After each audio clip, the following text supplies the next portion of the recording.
You're listening to Ka-Pow, the pop culture podcast. Comics, television, movies, and more. If it impacts fan culture, we have something to say about it. And now, your hosts, Jordan, Cliff, and Seth. Hey everybody, my name's Jordan Lowe. Welcome back to Ka-Pow, the pop culture podcast. Long time no talk. Cliff Barnes. I'm Seth. It hasn't been that long. We've gone longer, I'm sure. What episode is this? What episode is this? Oh, 391? Something like that. Yes. Closing in on 400. Man. Can you believe it? Yeah, feels like 5. Closing in on our 400th and final podcast. That's when we wrap it all up. That's our new branding. Goodbye forever. We've run out of room. We can't do anymore. Episode. The website's full. Sorry, guys. We're not going to delete old ones, so we can't post any new ones. Right. Let's go and think what the ending will be now and build to it. Do a lot of twists and turns. Well, I will say work has begun on number 400, and and I was working on that the other night and kind of listening to some stuff from way back and stuff I forgot about. What and range are we pulling from? What episodes? I think January of 2019, something like that. Yeah, it was we were pretty heavy into Riverdale at this Oh, point. really? That narrows it down. That narrows it down. Yeah. But it was like, I think like episode 125 to maybe 150. We're in the 140s. Yeah. 130s and 140s. What we've kind of been working on so far. So yeah.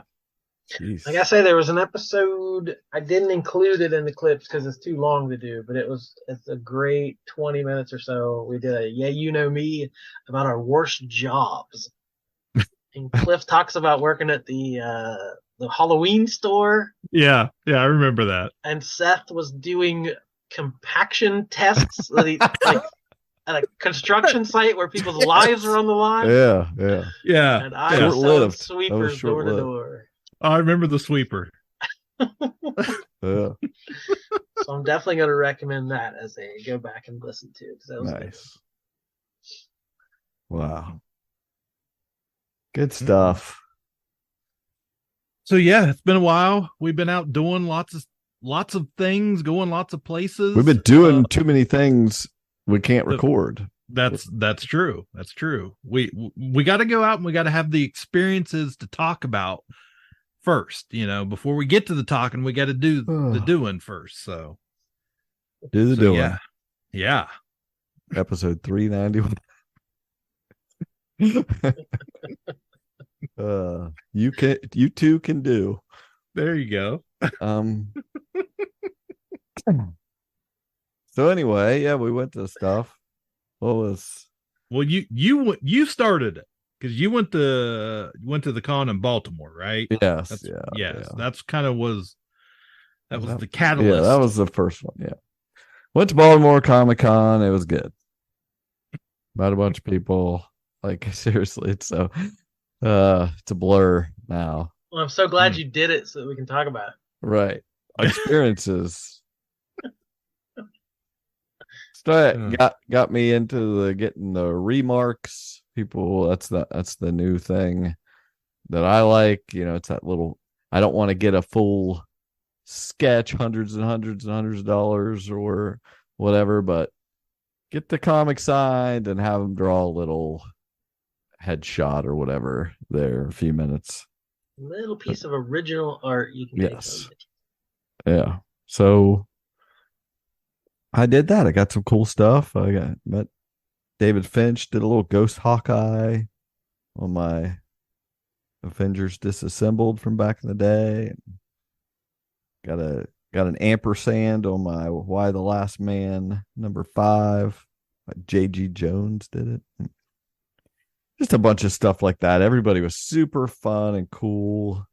I had never met Bendis. He signed to everything for free and had several things I had him sign. Got to meet Jeff Johns, get some stuff signed. Anyway, got a few more remarks, and Ron Garney and Tom King did one of his I'm sorry remarks. Just a all around good time. Met a bunch of people, and my only regret is that I met all those people, got all those signatures, and now I have a new project that I wish I would have got all those signatures for that. But no, that's for the future. Talk about someday. But anyway, it was freaking awesome. Jordan was going to hook me up with a dealer or what comic book store retailer thing. I gotta get in with him, and I showed up there, just had to give him my name, and they're like, we never freaking heard of you or that store in our lives. Wow, it was just pretty great. But the girl who was doing it was just like looking up. She's like, yeah, and she asked somebody else and they didn't know, and I wasn't. They showed me the list, find your name, and I was like, I'm not on here, but then finally she's like, here's what we're gonna do. She puts this wristband on me. She's like, wear this all weekend. You should have no problem. I was like, okay. And she just didn't charge me anything. And you got a magic band. Yeah. And no one else had that wristband on. Wow. I don't know. I think I really needed to push it. Like the second day, I went 2 days. The second day, I felt like, man, I really missed the boat on this, because at one point, someone looked over at me. A security guard started to come to check my thing, and the one next to him said, "Oh no, he's good." And I was like, what am I wearing? Is this all access pass that I just have squandered? You could have went in the green room and ate some snacks. Yeah, I'm pretty sure. Like, it was, nobody else had it on the whole Could have weekend. given Brian Bendis a wedgie and nobody could touch it. Probably. Anyway, so it all worked out fine. It's a good time. And then literally enter your info here and submit it. Seemed pretty simple. Give him your name at will call, and we'll have a ticket for you. But it didn't seem to work that way. That's all right. Should have told him you were from Cosmic Comics. Yeah, maybe that's what that made down as. Yeah. Cosmic Comics. Then a couple weeks later, Jordan and I went to Cincinnati Expo. Yeah, I haven't heard anything about this yet. So, well, we drove right by Xenia. Yeah, you did. Mm-hmm. That's where you went later, but yeah, I was like, hey, there's that place. Yeah, I think we had a pretty successful trip, except for some of our eating. I had some. Well, it was set up bizarre because Cliff, you and I went last year. This is the Larry Hama show. Mm-hmm. And there's a long hallway, and there were multiple entrances. So wherever you went in, you could get into the show floor. Well, this year there was only one entrance, and it was at the complete opposite side of the building of the street entrance. That's weird. So we had to wait in line that was stretched kind of down the building because they're checking bags, wanding metal detectors. It took a while to get in. You needed one of those magic bands. Right. Excuse me. And so you get in and you have to walk the entire length of the building, which is a city block or more. I don't know. Yeah. It's a Duke Energy or whatever. Yeah. So then you go in. So you go in that corner. Well, all the celebrities and things are at the other end. So you had to go in the building, walk the length of the building, go in the show floor, walk the length of the show floor to get to any of the celebrities or anything. And if you wanted to go to the second floor, you had to go all the way back to the end, come all the way back to the escalators, which are the midway point, and then all the panels were on the opposite side of the building. So you every change you had to walk the opposite end. It was the craziest thing I've ever seen. Yeah. Yeah, we didn't have that issue at all last year. We got our steps. I swear there were 3, like each end had a door and the middle had a door. You could just get in and out. But I'm sure we thought so. Just if we just could get something to eat, we were burning a lot of calories. So we got in and got a lot of the autographs and stuff we wanted really quick, and then like it was 11:30, 12, something like that. We went up the escalator, and like you could still see people trying to get in. So like there was such a bottleneck trying to get in. Like Saturday was really busy. I think we went on Sunday last year. It was no problem. Yeah. But like Saturday was super busy, but it wasn't because there was nobody on the floor because they couldn't get in there. Yeah.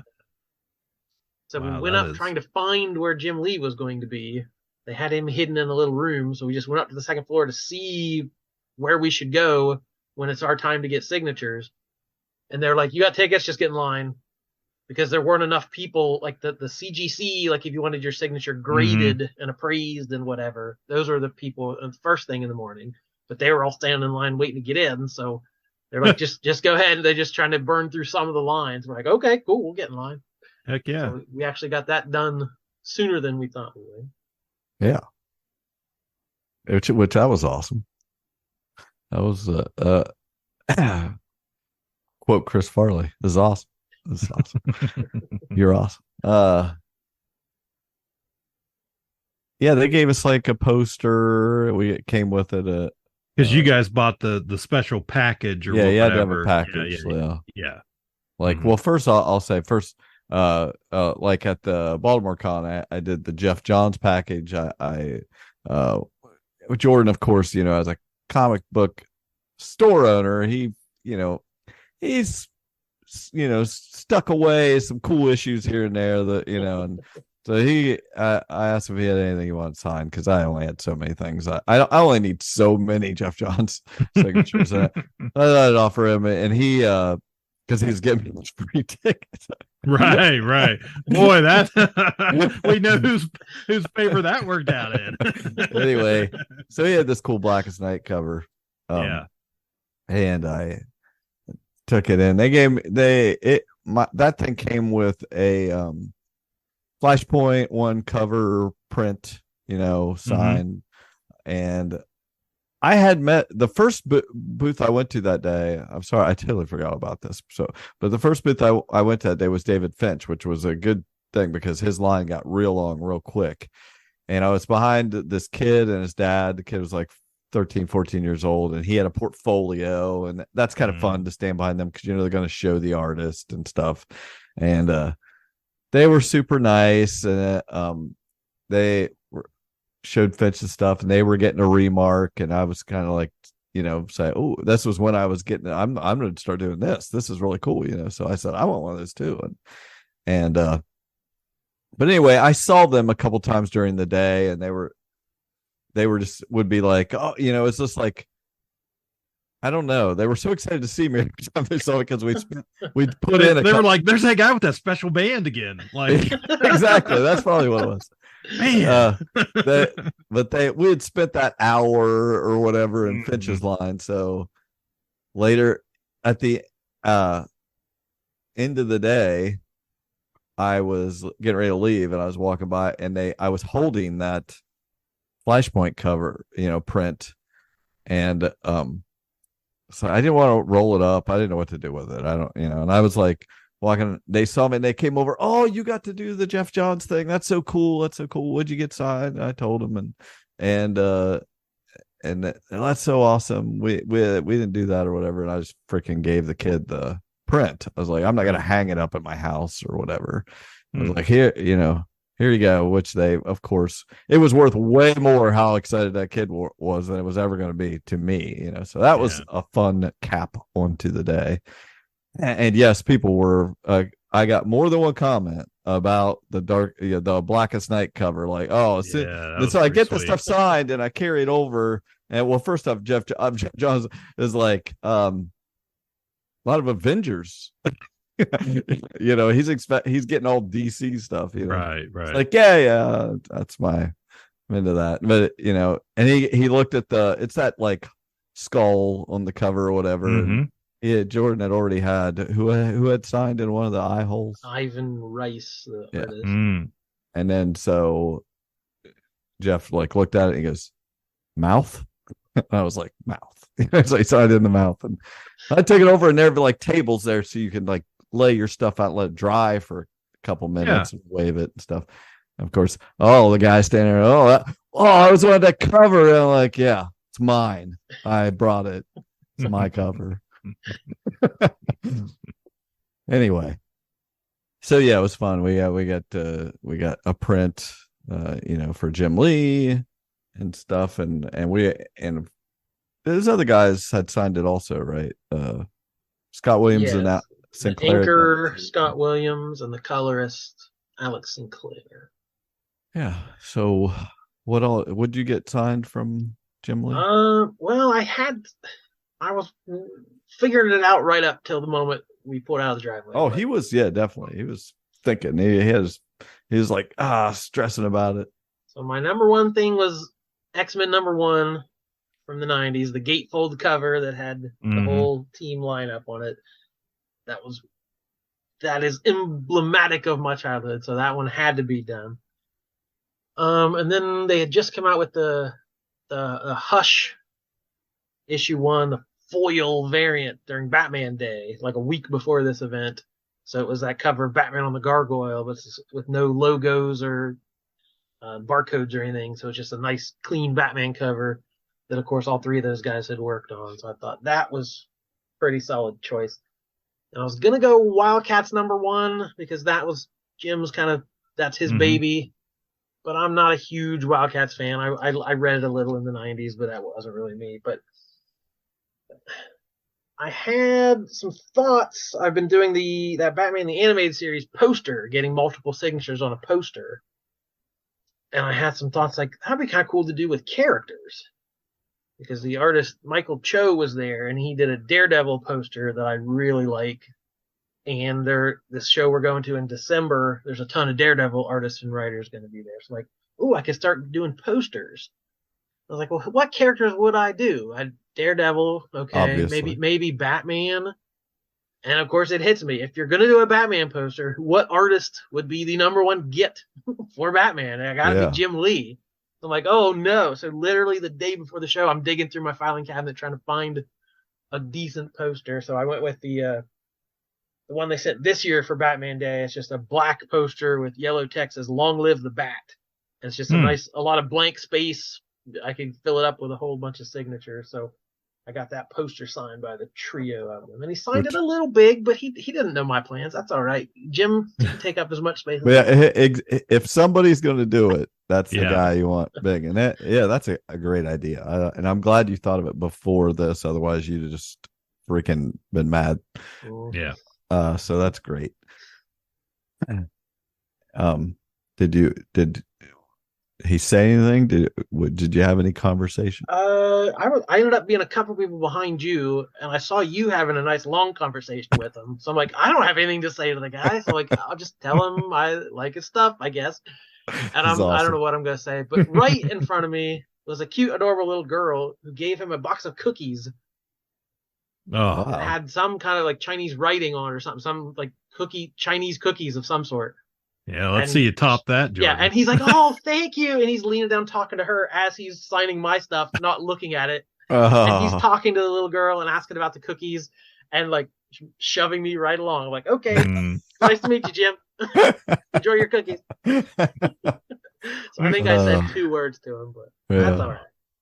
He's a busy man. Still good. And he was working through lunch. None of them left the room for lunch. Yeah. Well, that's kind of happened to me with Scott Williams because he was past him and Jim had signed my stuff and passed it on. And then he and I were talking and so Scott Williams is signing my stuff down the table and telling the guy that's standing there, oh yeah, I like this and I I was like, yeah, that was mine. But yeah, I got up there. I had I think Batman 618 was one of the Hush issues that I like. It's got like Skeleton Robin, Jason Todd or whatever. And so they all three were there to sign that, and I got Sinclair to sign Flashpoint that I had just had Jeff Johns sign. I got X-Men. I can never remember the title, 268 or something like that.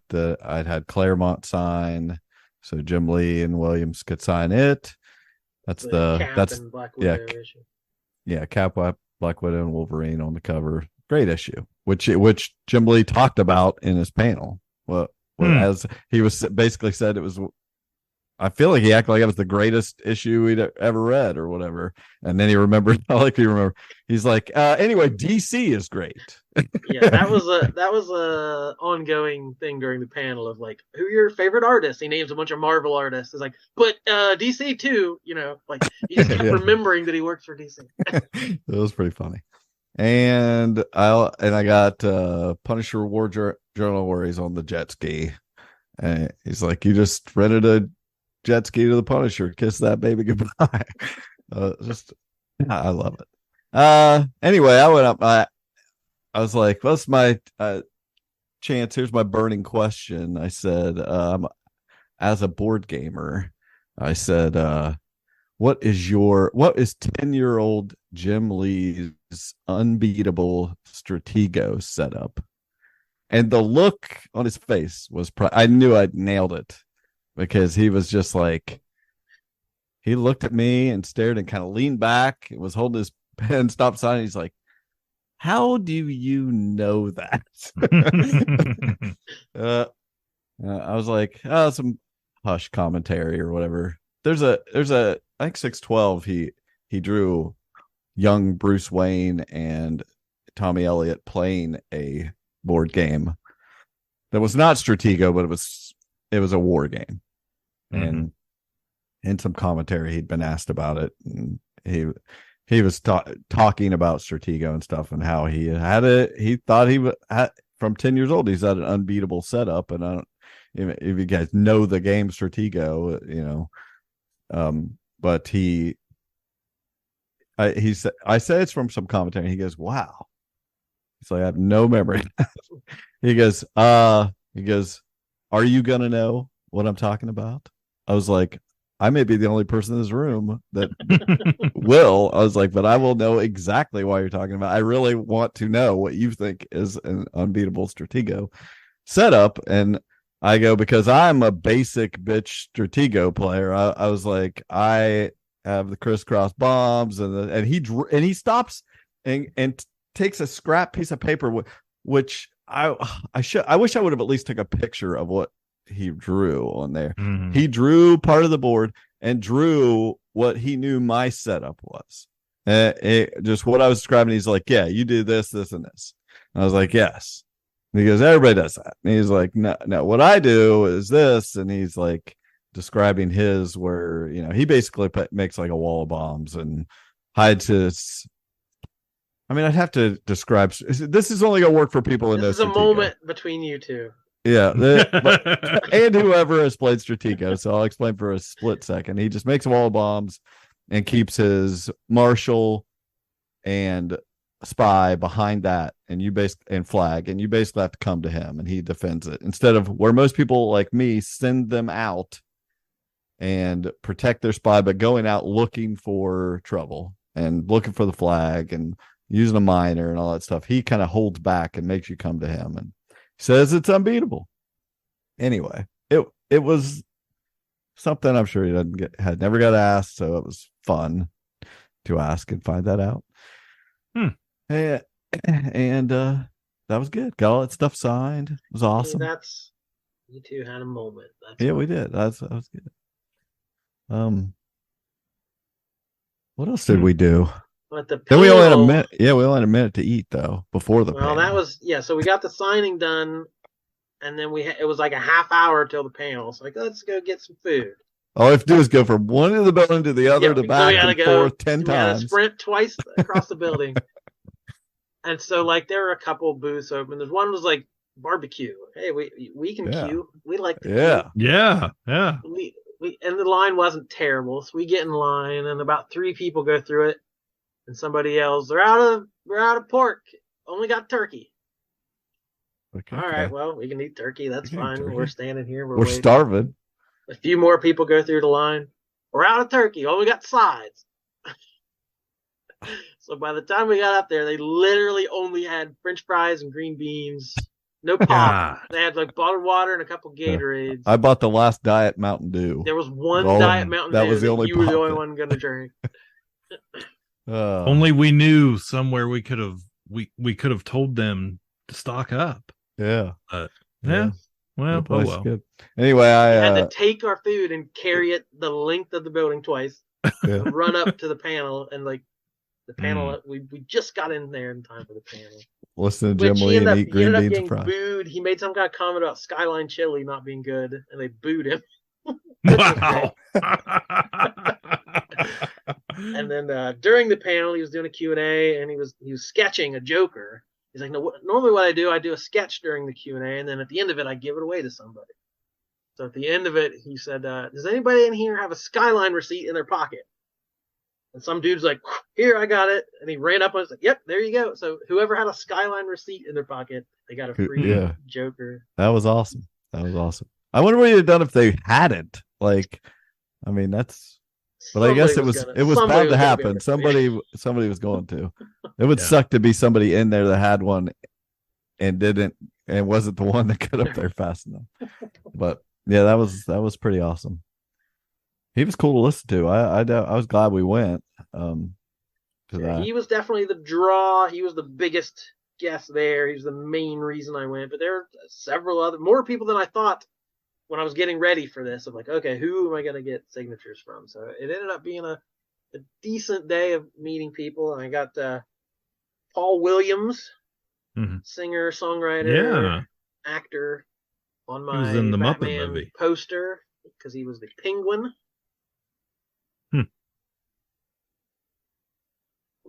That's actually pretty cool because that was the show you broke out that poster last year to get a bunch of signatures on. Yeah. They had several guests there from the animated series. Yeah, I got a first thing we found Michael Cho, because that was as soon as he was announced, that was him. He was like him and Jim Lee. Those are the guys I wanted to see because I freaking love Michael Cho's art. So he did a couple little remarks on and it had worked out. This Captain America variant he did came out 3 days before the con. I was able to get that marked. I had Bob Hall, who did the Avengers 217, my first Avengers issue. I've had him and Shooter sign it, but I had him. I was like, whoa, I want a remark, and he's like, what do you want on there? I was like, how about Egghead? Who was the villain in the 220s or whatever.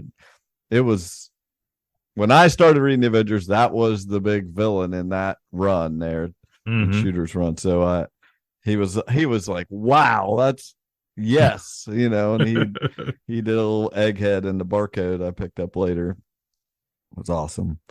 And had Carrie Nord do a remark on a Daredevil issue that was just, I mean, in color. Some of these guys really go all out. Oh, yeah. A guy did a Shredder on a Teenage Gavin Edwards did one on a Teenage Mutant Ninja Turtles, and Koi Pham was probably the coolest guy there. He was just really cool. He learned your name, called you by it. You come back later, he's called you that, and he's just like he was really excited that I was like, I want a remark. I said Cad Bane, of course, and he was like, I've never done that. That's great. I have to look him up, to make sure I do him right. And he did a phenomenal Cad Bane on that issue. So that was all awesome. If you want to see any of this stuff, go to our Facebook page because I posted pictures of everything. Yeah.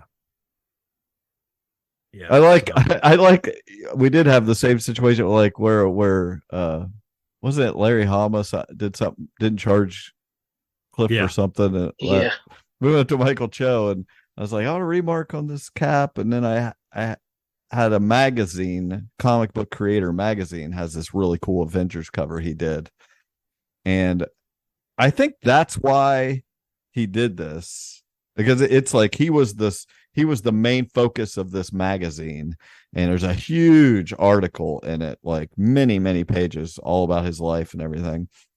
And I got it, and he did a remark for free on it. And then he turns around and Jordan's like, yeah, I want remarks. Remark puts us down, and he's like, clearly was going to charge Jordan for the second remark. So he didn't have it done.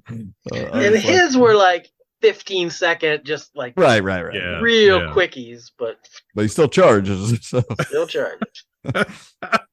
So I just thought that was funny. I was like, of course he's going to turn around, give me a free one, and you're standing there the whole time. Nope. Although I do regret that Kerry Nord, I probably should have got one from him, because the one he did on your Daredevil was sweet. It was a sweet, in color, awesome. So definitely check those out. Check those pictures out. So anyway, okay, go ahead. What were we gonna ask? I was going to ask afterwards if you stopped and ate anywhere good and actually got some decent food. We got into some traffic. We had to sit for like an hour. I was going to wait till we got to Columbus and find something. Let's Columbus before we get dinner. We had to sit in traffic for way too long, so we just, as soon as we got through the traffic, whatever's first. Okay, there's a Popeyes and a gas station. That's fine. Go. Oh, wow. And we get there, and we're standing in line, and I swear to you, they're like, oh, it's going to be about 15 minutes on chicken. It's like, you don't have chicken? It's Popeyes. What do you have? Throw it in a deep fry. I don't care. They might have had some Skyline chili back here. But we know Jordan doesn't like Skyline chili. We've learned this. I would have, I didn't even bring it up. I would have ate it Skyline, but I was like, so I'm not gonna press the issue. But all in all, I will say I think we had a great trip. Everything was great. It was Jordan is pleasant company to travel with, and we had a really good time. It's great to meet all these people, and it's fun to enjoy it with friends. So I can't wait until December for GalaxyCon to go with you guys and do that again. Yeah, absolutely. And like we spent the last hour, like, because we got through everything pretty quick. So like I had time, which I never do at a show, to just actually shop and just look around. Oh yeah. And like there were a bunch of vendors there with dollar bins and stuff. Like I don't normally see dollar bins too much anymore, but I went to one. Like the first one I stopped at was like $3 a piece, or this much for 25, or like the more you bought, the cheaper it was, basically. And I pulled my list out. I'm like, oh, I need this one, and like I found a huge stack of books from my want list, and I'm like, wow, I hit pay dirt. And then I found some dollar bins. I probably bought 50 comics that I approved. Some of his purchases were from the Egghead Saga. I was like, nailed it right there. That's good stuff. So like I said, we drove by a Xenia sign. So what happened at your toy show you went to? Yeah. So my wife and I had heard online about this toy show. Somebody, one of the local dealers here, had mentioned it before, and I had never heard of it. It's called the Great Ohio Toy Show. And it's in Xenia, Ohio, at the Greene County Fairgrounds. They have it twice a year, one day only. It's just on a Saturday. It's like, it's kind of like that one they do, the one in Columbus, they do twice a year, don't they? Yeah, like probably the Expo Toy Center, or it's at the fairgrounds. Yeah. Yes. So, except this was at the fairgrounds. They basically have 6 buildings that they use, and every building is full. Right. It was like 700 tables of. This is a show that there's no celebrities, there's no special guest. It is just vendors, all retro toys, everything you could possibly imagine, of course.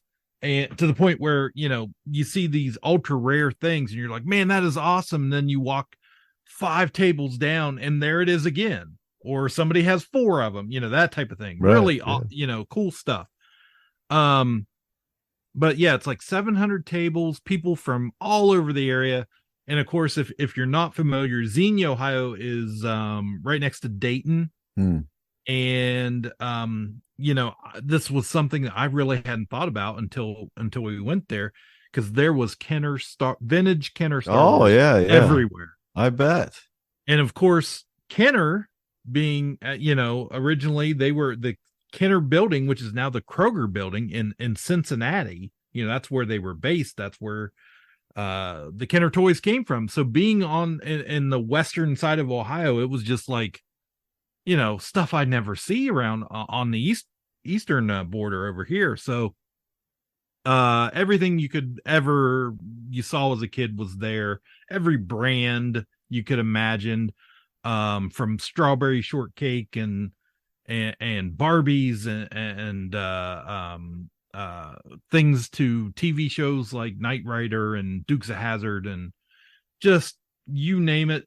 Every piece of merch they ever produced was probably at this show of some sort. And there were some cool other, you know, there were a couple local, or well, I don't know that they were local, but there were a couple artists there, here and there.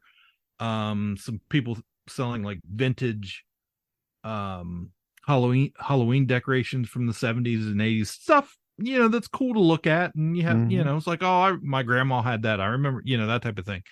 But overall, just amazing. Prices were pretty good. I had been to PowerCon not too long ago, and I would say, yeah, overall pricing was probably a little better, because there was so much more competition between the vendors. They, you know, when you have multiple the same items, it's hard to find items everywhere. But for me, you know, my wife just tagged along. She was just like, yeah, I could use a weekend away. And she had no real special interest or anything like that. She's not into retro toys really or anything like that. So doesn't really, you know. Well, I imagine she saw some things that she was did. Like, hey, wait she a minute, did. I had that. Yes. She saw some things, bought a couple things, and seemed to really enjoy it. Huge crowds. It was great. Basically, it's set up, the buildings are set up in a, you know, basically around each other. And then they have a center area full of picnic tables. They had a stage set up with a DJ playing all day. And then they had like fair food, like food trucks come in that was the food there. So, so that was good. You know, we're all about junk fair food, and that's not good for you, and picking out on that. But I miss it. Yeah. Yeah. We had some deep fried Oreos even. It was good. But yeah, so great vendors, amazing sites and things to look at, and to the point where it's one of those shows where it's just overwhelming. Because 700 tables, 700 tables. We actually got there early. We got there about 8:30 in the morning. Went ahead and went in, because if you paid an extra $5, you could go in between 8 and 9. So we just went ahead and paid the extra $5 to get in Heck there. Yeah. Heck yeah. You know, before the big crowds showed up. And yeah, the only thing, I didn't have a big agenda or anything like that. I had just recently bought a Kenner Jabba the Hutt playset that was incomplete. And so I was kind of looking for the armrest on that. Right. And if possible, the hookah pipe and the globe thing or whatever. Yeah. And the little bowl. And then also the collar is, you know, that with the string on it. So I was looking for that. I was looking for anything Ewok. Still had some things, you know, some pieces. There was one elusive figure of the original Ewoks that I did not have yet. Named, Roomba. Roomba. Sorry, not Roomba. Roomba. Roomba's that's the little robot that sweeps your house. But the Roomba figure that is typically, you know, way above my price range, but you never know. So bought a few, just regular figures, things I didn't have, nothing real special. But that's what's great about those shows is like it could be at 10 booths and each of them have a different price on it, and Right. one's mint in package, one's been chewed on by the dog. Like there's Yeah. you have the ability to find that kind of stuff that online you'd have to shell out quite a bit. Right. And sometimes it's hard with Kenner Star Wars. Sometimes it's hard to find vendors that are selling parts, just parts, because they'll keep them and then complete sets and then sell the whole as a whole set. So it just so happened the first building we went into, towards the front, caught my eyes immediately because they had vintage Star Wars figures laid out in this really cool booth. Mm-hmm. And so I was kind of looking over there. There were a couple bins full of just different parts, and they had them separated, Star Wars, Empire, Jedi, that type of thing. So I was like, oh, so I was kind of digging through them. Had picked up a couple Falcon parts I needed, and I was kind of looking at them. I was like, I really don't want to pay this much for that. And then so I was digging. I was like, well, let's look for some of that Jabba pieces that I was missing. Immediately pull out the armrest, and I was like, and it was marked like $40. And I was like, I don't know. I know that's about what it sells for on eBay. Because I had looked it up, and I put it back, and I was like, yeah, I just got here. I'm going to look around. So I let that be. Went over, started talking to I'd picked up a couple figures and just some beaters and that I wanted, and got to talking to him, and went on the other side of the booth where he had his nicer complete figures all laid out. Of course, all the most rare ones, the most expensive ones were all laid out there. And he had some in one of the cases, he had some accessories, some weapons and capes or trench coats and indoor gear and stuff. And I was like, hey, do you have any loose Ewok headdresses? He's like, what are you looking for? So I told him, kind of the two I was looking for. He's like, yeah, I think I got a Warrock one here. And I was like, before you get it out, how much do you want on it? He's like, oh, let me look. So he looks, and he's like, oh, $40 for a headdress. For a headdress, but the same headdress I had priced at PowerCon, and the guy wanted $75 for it. Still, because you can't find them. Nobody sells them that way. They will sell them with the figure. And I was like, I have the figure at home. I've got the other accessories. I was just like, I'm here. Yeah. What the hell? So I was like, all right, I'll just buy it. And I bought a couple things from him. So we go on, we're looking through all the booths and having a great time, and so much Star Wars everywhere. Just there's headdresses in every booth from here. No, actually there weren't. I'm still looking out for that Jabba stuff, that playset stuff. So we get through like probably a couple more buildings, and I'm leaving one, and I was stopped, and I was looking through another parts bin, and the guy's like, hey, what are you looking for? And I was like, hey, I was looking for the armrest for the Jabba playset. And he just laughed, and he goes, good luck. And I was like, shit. I told my wife, I said, I'm just going to go back and buy that thing, because if I don't, I'm going to regret it. And so I did. I went back and grabbed that other piece from the same vendor. So I was happy to get that. Felt good about that. But yeah, we armrest. The other guy, the armrest. How much did he want for No, the other guy did not have the armrest. He was just like, yeah, good luck. Yeah, but I mean, the one that did have it, how much did he want for it? He wanted $40 for it. It was like, I thought we were talking about the headdress. They were both. He had them both marked $40. So okay, individually, just I got you. Well, that's $40 for that sounds more reasonable than a headdress. So I went back and I did buy that. But good. Yeah, man, just such cool stuff. Everything.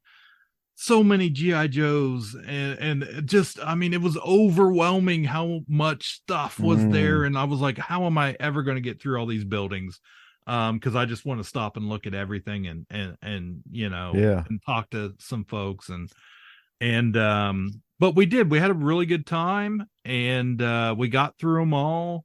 bought some other stuff. Alicia bought a couple things. Some 80s Rainbow Bright something, plush something or other, and she got a little Barbie case because since we've seen Barbie came out, Right. Carly had went out and was like going through all her Barbie stuff one day. So Alicia was like talking to a vendor and she's like, "Hey, I'm looking for like one of those, closet boxes, I guess." Right. From, the I used to have in like the 80s, and the woman's like, "Yeah, those 1980s ones are really hard to find, and when you do, they're not cheap." Like Alicia walks in the same building, walks on the other side of the building in another booth, and like literally there's like 3 of them there, and she paid like $15 for for one that was still had the hangers in it and stuff. Yeah, that's so cool. Oh, you can fill it with headdressing. yes. You should do it. Put This it in is there. gonna this is going Put to all be your Ewok clothes in it. Oh. So but yeah, no, that was, it was a toy show. It was a huge toy show. The fairgrounds they had it at was exceptional. Really clean, newer, everything power washed. The bathrooms had their own, it wasn't porta potties. They had their own bathroom in just about every building that was clean and had been cleaned several times that day. So yeah, the facilities were great. Food was good. Did you find a favorite bathroom? No, I did not. I didn't find a favorite. Maybe next time. I got to go a few times. Wow, if you go enough that you have to get a favorite bathroom. Yeah, did they have a payphone near? Yeah. No. What about Roomba? Oh yes. So yeah, we totally skipped over. That was one of the things I ended up buying. So Star Wars booth. It was towards the end of the day, and we had kind of been through the buildings. I ended up going back and to the same guy. I'd bought the other 2 items, and I was standing there, and there was another guy standing there, and he had like, if you know anything about Kenner Star Wars, the last 17 figures, Power of the Force, are the most expensive figures, and some more than other. The last 17, they were they weren't distributed or produced as highly as the others because they made millions of the other figures. Gotcha. So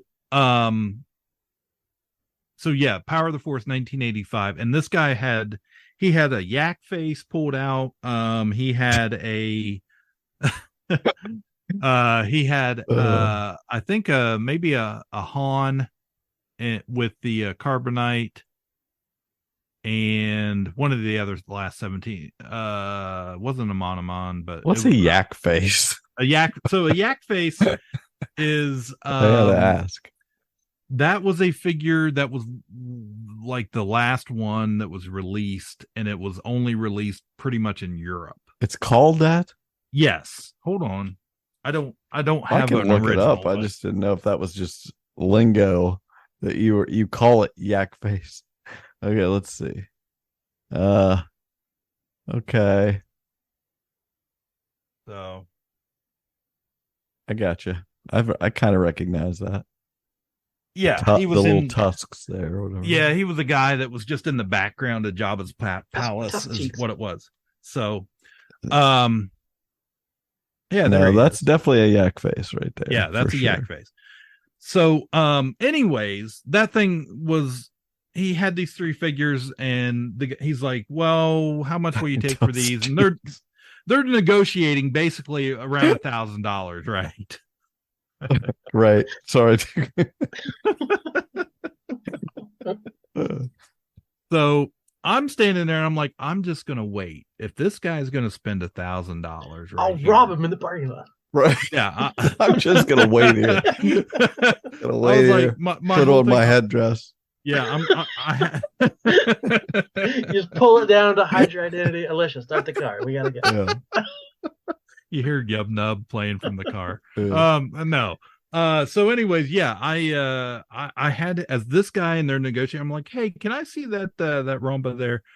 and he pulls it out, so it's all complete. It looks really nice, and he's got like $140 on it, Right. and which isn't a bad price. No, I've seen I it believe that much for the actual figure Yeah. that, with all Yeah. everything. This is also a last 17 figure, Right. Gotcha. So it's all complete, looks beautiful, looks unplayed with, which I normally don't care about that stuff, but if I'm gonna spend or even consider spending right. that kind of money, I'm like, it better be nice. So I'm like standing there, I'm like, well, if this guy spends $1,000, maybe he'll negotiate a little bit on this stupid Ewok that's $100, whatever. So he's done with that guy. He gives him a deal. He spends a bunch of money, and I was like, man, you take $100 for it. He goes, nah. He's like, I can't do 100. I know I can get more than $100. I was like, okay. I was like, 120. He's like, oh. And he stood there for a while, and he's looking at it, he's looking at me, and I'm like, hey, I've already bought, I got $80 worth of your crap. I've already bought from you, man. I was like, give me a deal. He's like, $125. I was like, deal. I'll take it. It's the last one I need. We're good. So super excited to get it home, get it back with the rest of the tribe and on display. And that was the big purchase. So since then, Java update, you guys can't see it, but behind me here, he's all complete back there now. Got the other pieces. Found a really good deal on an Etsy shop, and got the hookah pipe and the little frog bowl and the string with the collar on it, and I've got back there with it my Stan Solo Slave Leia figure. So it's all looks good on display. It's happy guy. A show like this, what's the percentage? Is it like 90% vintage, or are there people selling like the black figures and is there modern stuff there as well? What are we? I'm sure it's more than 50-50 vintage, but yeah, there is modern stuff there, absolutely, but it's just not what I think most people are looking for. That's what I wonder, of like the stuff they're cranking out. This new, especially there's so much toys, the GI Joe toys, the Star Wars Black. Like, it's all the stuff we wanted for years and years that they weren't making, and now it seems like they're making a lot of it. Is there demand? Yeah, they're absolutely, and you're right. There absolutely is demand for it though, and that's why they keep producing so much. And I think it's because so many collectors have been doing it for so long. They have already gotten all the vintage. They were, they've got all the Star Wars figures. They've got an entire Motu collect, He-Man collect. They have a version of all that old stuff. So they're to the point where they're buying up the new stuff now, just as much. So yeah, definitely it's out there to be, people are buying it, and paying good price for it. But because, I started collecting these vintage Star Wars figures during the pandemic again as something to do. I'm out there looking for a lot of stuff that everybody else already has. So, which is good for me. I wonder, 25 years from now, are your kids going to take their kids to shows like this? But, Funko, remember Funko Pops? Weren't those Oh my God, there's going to be so many Funko Pops. Will there be the same nostalgia in this era of plenty? We grew up where it was like, oh, it's a new thing that, it was going to the toy aisle, hoping there was something new. Yeah, because we only had so many options. Yeah. Yeah, now it's everything all at once or whatever. A little bit of everything all of the time. Right. So, now it's everything all the time. So I don't know, will they have will that trigger the same thing in their brains of oh, that's neat? It did surprise me because there were people there that were like 10 years, probably around 10, 15 years younger than me, that had all the nostalgia for the 90s stuff.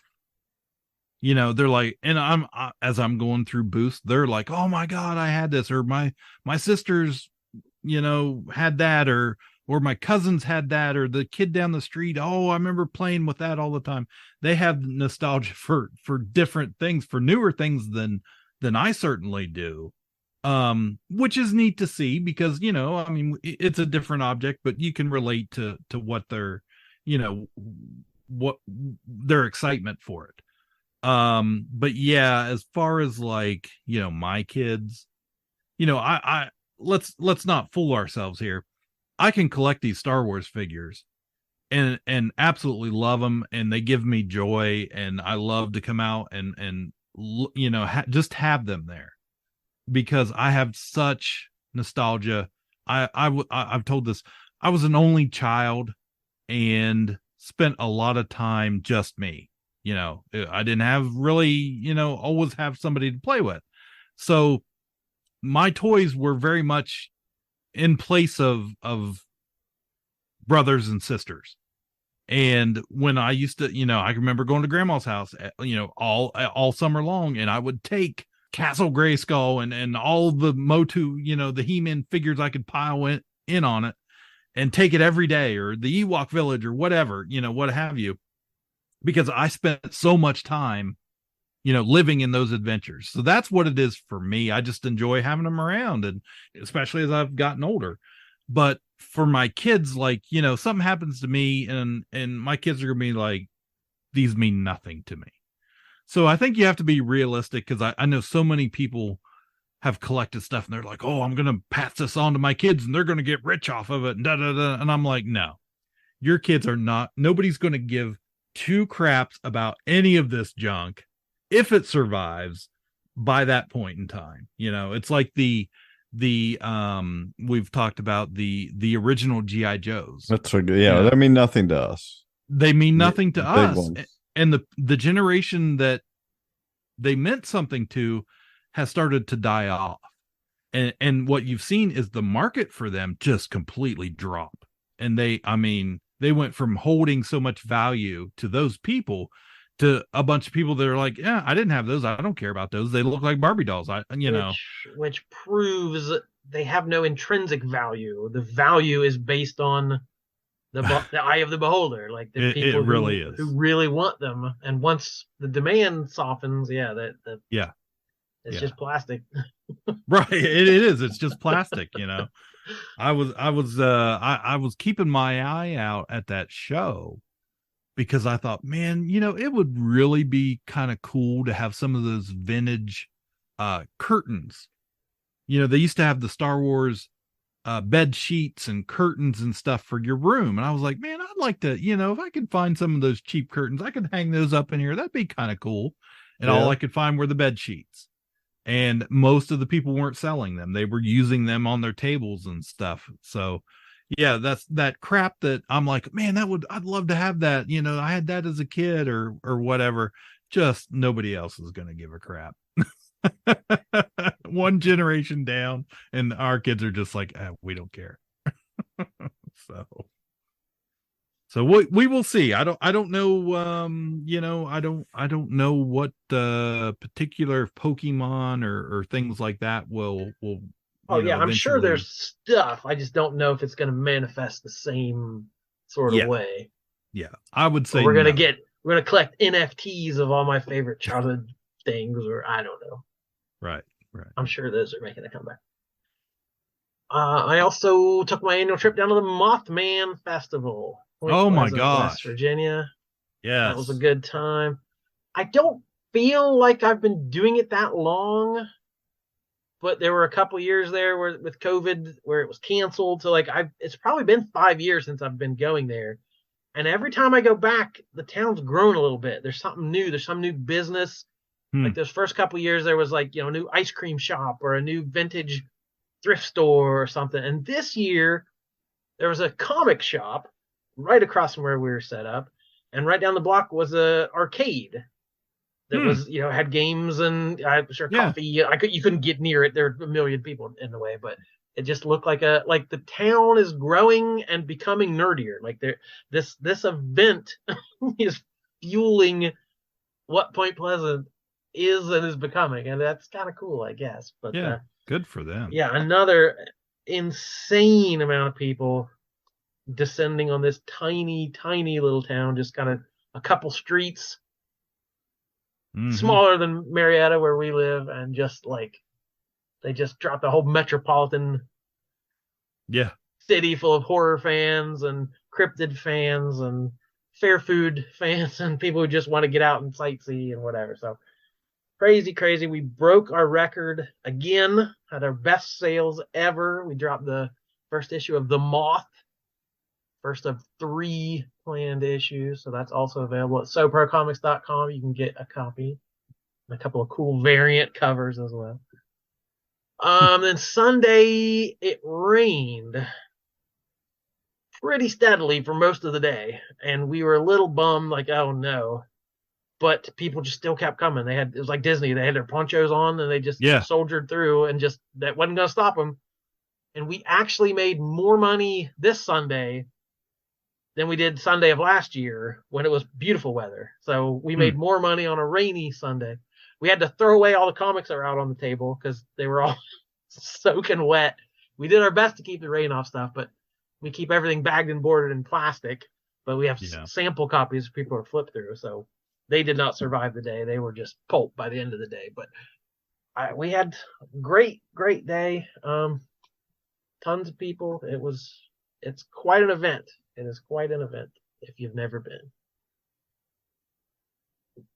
Man, we squeezed a lot of stuff in there, towards the end of summer. Good for us. Out there doing it. Doing it to do it. So, yeah, I don't know. Got a little show happening in our town tomorrow. So I'll probably stop by there. Jordan's going to be there with Michael and selling wet comic books. Oh, you're actually going to be there. You're Yeah, we're vendors at the monster, I didn't know. I saw Christy and him were going. I didn't know if you were going. Yeah, they're bringing in. Oh, do you even work anymore? Barely. Just take all these days off. I got. Yeah. Just.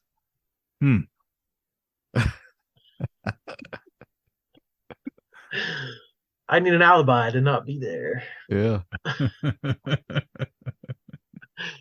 No, but the first annual, I'm assuming, the Monster Mash.